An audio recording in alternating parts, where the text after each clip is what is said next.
Alright guys, today I wanted to take a little bit of time to talk about my entertainment center that I've got here and how I just organize my systems and cables and everything to make it look as nice as possible. And so as you guys can see, it's kind of crooked here. I pulled it out so that I can show you guys behind it. But before I get into the tips of how to manage wires and everything, first I just want to make sure you guys know exactly what you're getting into.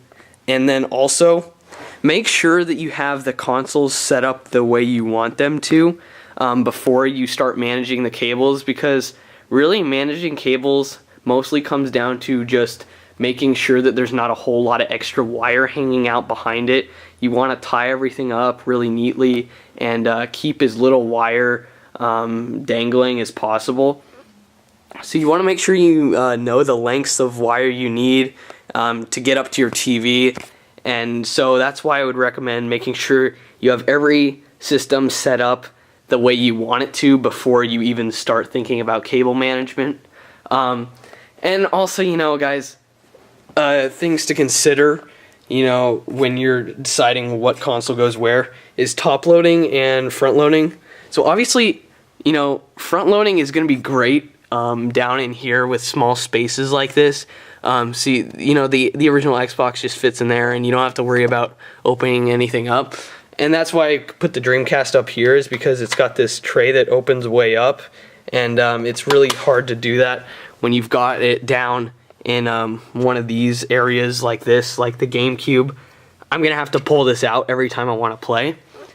But that just came down to the amount of consoles I have and just, you know, the room I have. So I tried when I could to get top-loading consoles up on the top. Luckily, this is just enough space for the N64. That was really lucky. But yeah, just be careful of that. And so I've got the light set up over here, so hopefully you guys can see back behind the TV. And yeah, so this is it. It may look a little bad to you guys, but considering that there's like, I don't know, 15 consoles set up and, you know, a cable box and a Laserdisc player and all this stuff, it actually is, I am pretty proud of this. I think it looks really nice. So I'm just going to show you guys what I've done with it and, you know, go through what's going on here and hopefully help you guys out when you're doing your cable management. So the first thing here is this HDMI switcher that we got a couple weeks ago.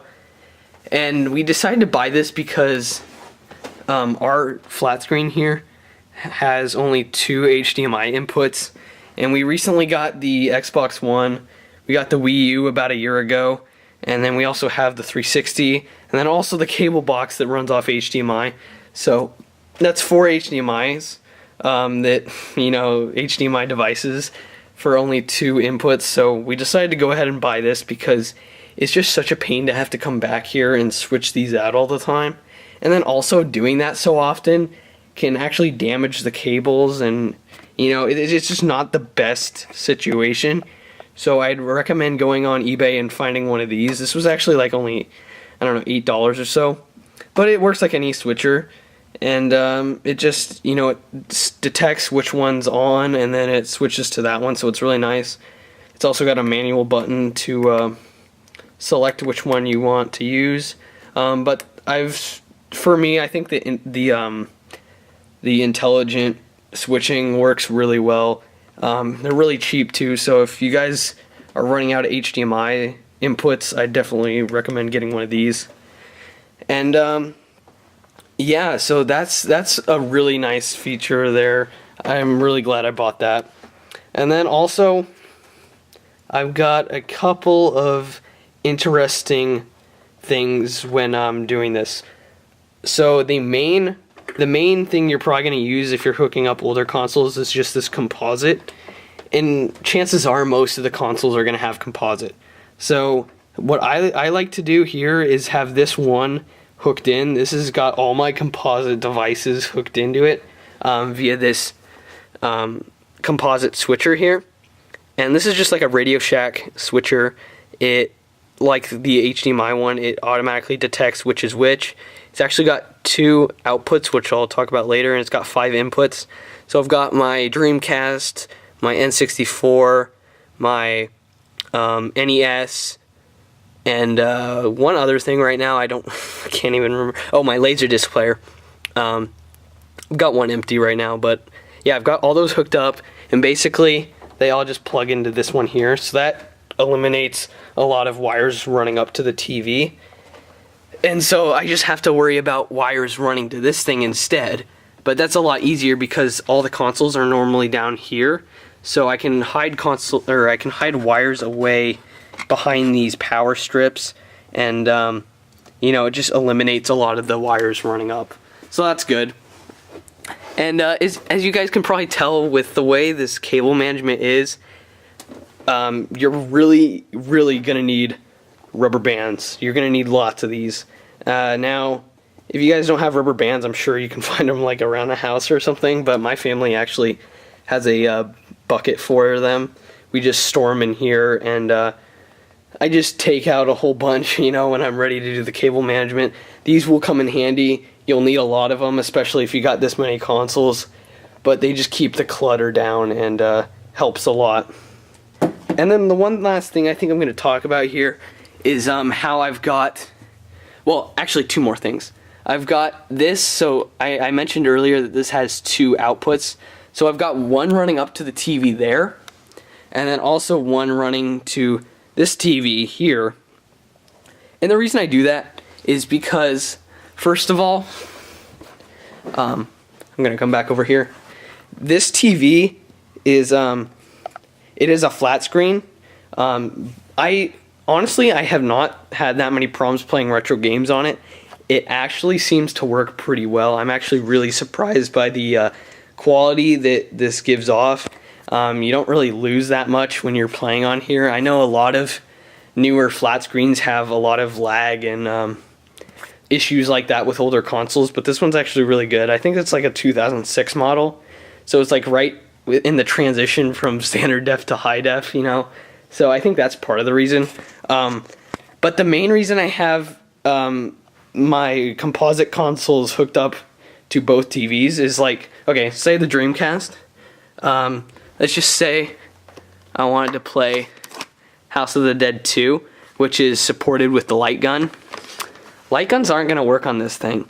So that's why I have it hooked up to both. So if I just want to play some House of the Dead 2 with my light gun, I can just turn on my Dreamcast and it'll boot up on here.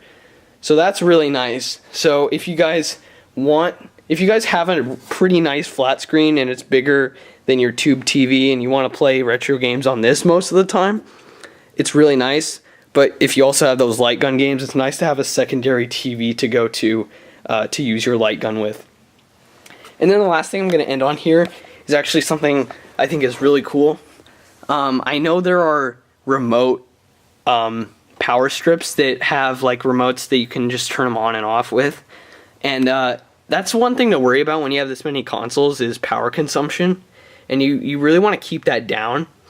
So what I've done is I've only got one power strip hooked into the wall. And then I've got my main important items all plugged in here. So like my cable box, my TV, my 360, my Xbox One, and my Wii U. Those are the only things hooked up through here. And I always have this one on. And then I have this cable leading to this power strip here, which I keep off. And when I pull this thing back, it's actually going to sit there, and this is going to be out in the open. So I have easy access to the switch on here. So I keep this off most of the time, unless I want to play retro consoles. If you guys have noticed, this is my Sega Genesis adapter that I have to keep unplugged. So it's nice to have a power strip here because the buzzing on that's annoying, and I always have to plug it in when I want to play. So it's just nice to have easy access to it. But say I want to play a retro console, I can turn it on here, and it's actually hooked up to these other 2 power strips here, which have all my retro consoles, the composite switcher, you know, like Sega Genesis adapters. So all my retro stuff can just be turned on and off with the switch of this which is really awesome. Keeps power consumption down. So if you guys are worried about that kind of stuff, you just want your main stuff powered on all the time, and you don't play your retro consoles as much, this is probably a really nice idea. Like I said before, there are, you know, like remote ones, so you don't need like a power strip hanging out here. That might be that might bother you. But that's basically it, guys. I just want to share a couple tips. I hope you guys enjoyed this. I hope it helped a little bit. But I think if you guys just use a lot of rubber bands, you just, get your cables all bound up like this, and you stash them away behind your consoles and your power strips.